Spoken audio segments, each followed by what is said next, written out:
Hello नमस्कार दोस्तों। Welcome to our channel education for India, edu for India.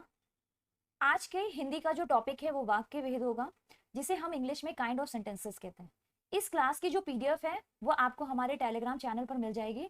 Telegram channel के लिए आप चैनल के डिस्क्रिप्शन में जाइए, वहां पे आपको लिंक मिल जाएगा और वहीं से आप टेलीग्राम चैनल जो है ज्वाइन कर सकते हैं। तो चलिए शुरू करते हैं आज के टॉपिक के साथ। सार्थक शब्दों का व्यवस्थित समूह जिसे अपेक्षित अर्थ प्रकट हो वाक्य कहलाता।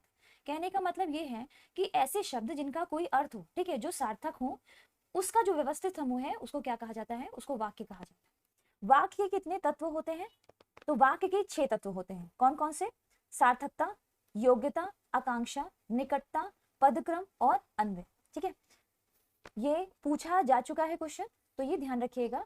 वाक्य के तत्व 6 तरह के होते हैं। वाक्य के अंग कौन कौन से होते हैं? तो इसके 2 अंग होते हैं, उद्देश्य और विधेय, जिसे हम सब्जेक्ट या प्रेडिकेट भी इंग्लिश में कहते हैं। ठीक है, सब्जेक्ट यानी कि संज्ञा की बात हो रही है। तो सचिन दौड़ता है, ठीक है, तो इसमें सब्जेक्ट क्या हो जाएगा? सचिन हो जाएगा, यानी हमारी संज्ञा सचिन हो जाएगा। ठीक है, इसके अलावा जो रिमेनिंग पार्ट होता है, जो बचा हुआ भाग होता है, उसको क्या कहेंगे? प्रेडिकेट कहते हैं। तो यहाँ पर एग्जाम्पल से देखते हैं। अनुराग खेलता है, तो अनुराग हमारा सब्जेक्ट हो गया, और जो उसका रिमेनिंग पार्ट, जो बचा हुआ भाग है, उसको हम क्या कहेंगे? विधेय कहेंगे। ठीक है, प्रेडिकेट कहेंगे। चलिए अब हम जान लेते हैं अर्थ के आधार पर वाक्य भेद कितने होते हैं। तो अर्थ के आधार पर वाक्य भेद 8 तरह के होते हैं। कौन कौन से होते हैं इसके बारे में हम एक एक करके देखते हैं। तो पहला है विधानवाचक, जिसे हम असर्टिव सेंटेंसेस भी कहते हैं। असर्टिव मतलब सिंपल सेंटेंसेस। ठीक है, क्रिया के करने या होने की सूचना मिले, जहां पर क्रिया के करने या होने की सूचना मिले, वहां पे क्या हो जाएगा? वहां पे असर्टिव सेंटेंस हो जाएगा। उदाहरण के तौर पर वर्षा हो रही, ठीक है, राहुल खेल रहा है, मैं जा रही हूं, आप पढ़ रहे हो। ये क्या है? ये क्या है? क्रिया होने का हमें सूचना मिल रही है, जाना, खेलना, पढ़ना। ठीक है, तो वर्षा होना। ठीक है, तो ये क्या हो जाएगा? हमारा असर्टिव सेंटेंस हो जाएगा। दूसरे भाग पे आ जाते हैं, तो जिसे कहते हैं निषेधवाचक यानी कि निगेटिव सेंटेंसेस, यानी कि कार्य ना होने का भाव जहां प्रकट हो, वहां पे क्या हो जाएगा? निषेधवाचक सेंटेंस हो जाएगा। जैसे कि उदाहरण के तौर पर मैंने खाना नहीं खाया, ठीक है, मैं खेलने नहीं गया, तो ये क्या हो जाएगा? निगेटिव सेंटेंसेस या निषेधवाचक सेंटेंसेस हो जाएंगे। अगला है आज्ञावाचक, तो जहां पर आपको आज्ञा का बोध हो, ऑर्डर का बोध हो। ठीक है, इंपरेटिव सेंटेंसेस इसे इंग्लिश में कहते हैं, जैसे कि आज्ञा, प्रार्थना, उपदेश। ठीक है, वहां पे क्या हो जाएगा? आज्ञावाचक हो। जैसे कि बड़ों का सम्मान करो, ठीक है, हमें अपने माँ बाप की आज्ञा का पालन करना चाहिए। ये सब क्या है? ये आज्ञावाचक के अंतर्गत आ जाएंगे। अगला है चौथा प्रश्नवाचक, जिसे हम इंटरोगेटिव सेंटेंसेस कहते हैं। प्रश्न पूछने का जहां पर ज्ञान हो, जैसे कि सीता तुम कहाँ जा रही हो, ठीक है, या अगला सेंटेंस कह लें कि आप क्या पढ़ रहे हो। ठीक है, तो ये क्या हो जाएंगे? ये प्रश्नवाचक के अंतर्गत। इच्छावाचक, जहां पर इच्छा प्रकट हो, ठीक है, जैसे कि इच्छा, आशीष, शुभकामनाएं, तो वहां पे क्या हो जाएगा? इच्छावाचक सेंटेंसेस हो जाएगा।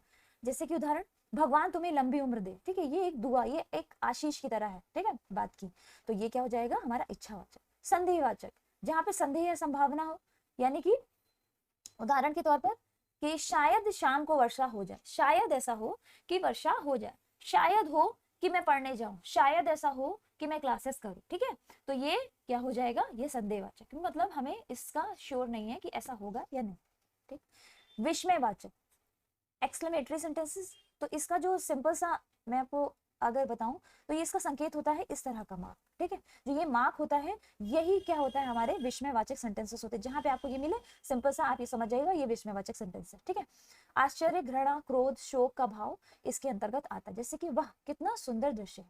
ठीक है, इसका उदाहरण होगा। संकेतवाचक में जैसे कंडीशनल सेंटेंसेस, जहां पे शर्त या संकेत हो, जैसे कि यदि परिश्रम करोगे तो अवश्य सफल होगे। ठीक है, यदि परिश्रम करोगे तभी सफल होगे, तो यहाँ पे एक संकेत दिया है कि अगर आप परिश्रम नहीं करोगे तो सफलता आपको नहीं मिलेगी। ठीक है, तो ये किसके अंतर्गत आ जाएगा? संकेतवाचक। तो वो था अर्थ के आधार पर शब्द भेद, जो कि 8 प्रकार का था। अब हम रचना के आधार पर देख लेंगे। ठीक है, वाक्य भेद, तो ये कितने तरह के होते हैं? ये 3 तरह के होते हैं, और यहाँ से जो क्वेश्चन है बहुत बार बन भी चुके हैं। तो कौन कौन से होते हैं? सरल वाक्य, जिन्हें सिंपल सेंटेंस कहते हैं, संयुक्त वाक्य, कंपाउंड सेंटेंसेस, और मिश्रित वाक्य यानी कि कॉम्प्लेक्स सेंटेंसेस। ठीक है, इसमें सरल वाक्य में क्या होता है? एक उद्देश्य और एक विधेय होता है, सिंपल सा होता है। ठीक है, इसकी पहचान है कि कर्ता, किया या करेगा अगर मतलब वाक्य के लास्ट में आपको मिले तो समझ जाइएगा कि वो सरल वाक्य है। संयुक्त वाक्य में क्या होता है? संयुक्त वाक्य में एक सरल वाक्य होता है, ठीक है, और दूसरा भी सरल वाक्य होता है, और दोनों सरल वाक्य किसी ना किसी विभक्ति से जुड़े होते हैं। ठीक है, किसी ना किसी शब्द से जुड़े होते हैं, तो जो जिन शब्दों से वो जुड़े होते हैं, ठीक है, वही क्या होते हैं, संयुक्त वाक्य के अंतर्गत आते हैं, उनकी पहचान होती है, ठीक है, सॉरी, उनकी पहचान होती है संयुक्त वाक्य के अंतर्गत। जैसे कि और, एवं, तथा, या, अथवा, इसलिए, अतः, फिर भी, तो, नहीं तो, किंतु, परंतु, लेकिन, पर, ये सब क्या है, अगर कंपाउंड सेंटेंस यानी कि सही मिश्रित वाक्य में आ जाए तो प्रधान वाक्य होता है और एक उस पर आश्रित वाक्य होता है। मतलब कि जैसे कि तुम पढ़ोगे तो तुम्हें सफलता मिलेगी, ठीक है, तो सफलता मिलना किसके अंतर्गत आएगा, मतलब किसके ऊपर आएगा, प्रधान, मतलब सफलता मिलना जो है हमारी मेहनत पर डिपेंड करता है, तो सफलता मिलना आश्रित वाक्य हो गया और मेहनत करना प्रधान वाक्य हो गया, ठीक है। और ये दोनों जो वाक्य है वो किससे जुड़े होंगे, कि, जो, क्योंकि, जितना, उतना, जैसा, वैसा, जब, तब, जहां, वहां, जिधर, उधर, अगर, यदि, तो, यद्यपि, तथापि, ये जो है इसकी पहचान है। जहां पे आपको इस तरह की जो है कंजक्शन वर्ड मतलब मिले, आपको जुड़े हुए सेंटेंस के बीच में मिले, तो ये समझ जाइएगा मिश्रित वाक्य, ठीक। अब हम आ जाते हैं उपवाक्य, यानी कि जिसे हम क्लॉज कहते हैं। ये पढ़ना इसलिए भी जरूरी है क्योंकि जितने क्वेश्चंस और कोर्सेस सब कुछ देखने के बाद देखा जाए तो उपवाक्य से कई बार क्वेश्चन जो है पूछे जा चुके, ठीक। तो इसमें दो तरह के होंगे, मिश्रित, मुख्य उपवाक्य और मिश्रित उपवाक्य, ठीक है, याद रखिएगा। मुख्य जो होगा, ठीक है, मेन जो होगा, और आश्रित होगा, ठीक है। आश्रित में ये तीन तरह के होते हैं, संज्ञा उपवाक्य, विशेषण उपवाक्य और क्रिया विशेषण उपवाक्य। देखिए कुछ चीजें हैं थोड़ी सी टिपिकल लग रही होंगी, लेकिन इसे याद करना जरूरी है कि नियम से क्वेश्चन बने हैं और बनेंगे, क्योंकि सबसे ज्यादा अगर आईओ को क्वेश्चन टफ करना होगा, आईओ को अगर पेपर को टफ बनाना होगा, तो ये सीधा नियम पर, आपके बेसिक पर जो है अटैक करेगा, ठीक है।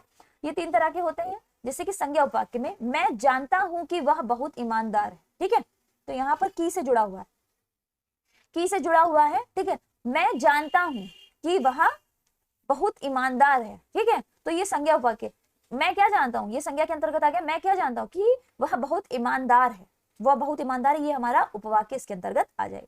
विशेषण में कैसे होगा कि मैंने एक व्यक्ति को देखा जो बहुत मोटा था, ठीक है, जो बहुत मोटा था, कौन बहुत मोटा था, एक व्यक्ति था, ठीक है, जिसे मैंने देखा था, तो ये विशेषण उपवाक्य किससे जुड़े होंगे, जिससे, जिसको, जिसने, जिन, ठीक है, तो वहां समझ जाएगा ये विशेषण उपवाक्य। वहीं पर क्रिया उपवाक्य, क्रिया विशेषण उपवाक्य कैसे होंगे कि मैं उससे नहीं बोलता क्योंकि वह बदमाश है, ठीक है, यहाँ पे जो उपवाक्य है वो किससे जुड़ा हुआ है, क्योंकि से जुड़ा हुआ है, तो क्योंकि, जितना, जैसा, जब, जहां, जिधर, अगर, यदि, यद्यपि मिले, तो समझ जाइएगा कि क्रिया विशेषण उपवाक्य होगा, ठीक है। वहां पे आपसे ऑप्शन में पूछा जाएगा कि ये किसके अंतर्गत है, संज्ञा उपवाक्य के अंतर्गत है, विशेषण उपवाक्य के अंतर्गत है, या क्रिया उपवाक्य के अंतर्गत है, ठीक है, तभी आपको ये बताना होगा। चलिए, इस पे प्रीवियस ईयर क्वेश्चन जो बन चुके हैं हम उस पर बात कर लेते हैं, किस तरह के क्वेश्चन बने हैं। शायद कल निकुंज आए, वाक्य उदाहरण है किसका है, ये शायद से जुड़ा है, तो इसका मतलब है ये संदेहवाचक वाक्य। मैंने एक बूढ़े आदमी को देखा जो बहुत बीमार था, जो बहुत बीमार था, ठीक है, कौन बीमार था, एक बूढ़ा आदमी जिसको मैंने देखा था, तो ये किसके अंतर्गत आएगा, मिश्र वाक्य के। देखिए मैंने कहा था ऑप्शन पर डिपेंड करता है कि ये क्या होगा, ठीक है। अगर ऑप्शन आपका वाक्य में दे रहा है कि मिश्र वाक्य, संयुक्त वाक्य या साधारण वाक्य है, ठीक है, तो उस अकॉर्डिंग आपको लगाना पड़ेगा। अगर वो विशेषण के रूप में देख लेता है कि संज्ञा विशेषण उपवाक्य है, अगर उपवाक्य में पूछना है तो उसके अकॉर्डिंग आपको लगाना पड़ेगा, ठीक है। अगला है, उसने अपने को निर्दोष घोषित किया, सरल वाक्य का हमें क्या बनाना है, मिश्रित वाक्य बनाना, ठीक है, उसने अपने को निर्दोष घोषित किया, सॉरी निर्दोष घोषित किया, ठीक है, तो उसने कहा कि मैं निर्दोष हूं, उसने कहा कि मैं निर्दोष हूं, तो की से जोड़कर इसको क्या कर दिया है, मिश्रित वाक्य कर दिया, ठीक है। अर्थ के आधार पर वाक्यों के कितने भेद होते हैं, तो अर्थ के आधार पर वाक्यों के 8 भेद होते हैं। वाक्यों का वर्गीकरण कितने आधारों पर किया जाता है, तो 2 आधार पर किया जाता है, रचना और अर्थ, ठीक है, रचना के आधार पर 3 तरह के, अर्थ के आधार पर 8 तरह के। वे वाक्य सरल वाक्य कहलाते हैं जिनमें एक ही उद्देश्य और एक विधेय हो, वो सरल वाक्य कहलाते हैं। पुस्तक बाजार में बहुत महंगी थी इसलिए पुस्तकालय से ले ली गई, ठीक है, तो वाक्य भेद क्या है पूछा है, तो इसलिए से जुड़ा है ना, तो ये मिश्रित वाक्य हो गए। रचना के आधार पर वाक्य कितने प्रकार के होते हैं, तो 3 तरह के होते हैं, सरल, मिश्र और संयुक्त वाक्य। आपका भविष्य उज्जवल हो, अर्थ की दृष्टि से वाक्य भेद है, तो ये इच्छावाचक के अंतर्गत आएगा। जिस वाक्य में 2 या 2 से अधिक स्वतंत्र उपवाक्य हों और योजनाओं द्वारा जुड़े हों, वो क्या कहलाते हैं, तो वो संयुक्त वाक्य कहलाते हैं, ठीक है। तुम कहाँ जा रहे हो, वाक्य का प्रकार पूछा है, तो ये प्रश्नवाचक के अंतर्गत आएगा, ठीक है। तो ये ये वाक्यों की क्लास थी। अगली क्लास में हम मिलेंगे आपसे, जल्दी हमारे साथ जुड़िए और इस चैनल को ज्यादा से ज्यादा प्लीज सब्सक्राइब करिए, ठीक है, ताकि हमारी मेहनत जो है आप दोस्तों तक पहुंच पाए, ठीक है, और आपसे जुड़े अन्य दोस्तों तक भी पहुंच पाए। तो धन्यवाद, मिलते हैं अगली क्लास में।